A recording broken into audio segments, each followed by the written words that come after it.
Hey everybody, my name is Marcus Stone, and in this video I will show a really simple way how we can add toggle to your Elementor website. So let's start. The first thing you want to do in Elements, just write toggle and just take it and paste it.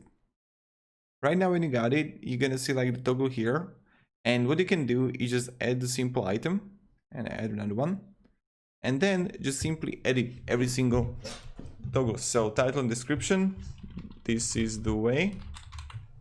And answer, this is the way. The Mandalorian. Now when we got it, we can also change the icon here if you want to.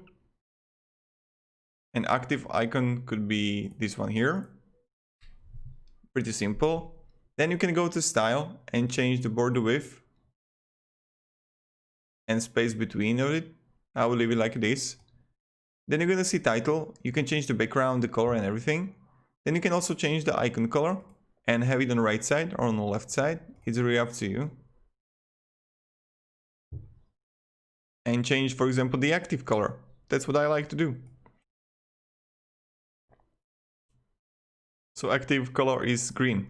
Then you're gonna see like the content here. You can change the background and everything. And then in advanced, you can play around it. But this is pretty much it, and this is how you create a toggle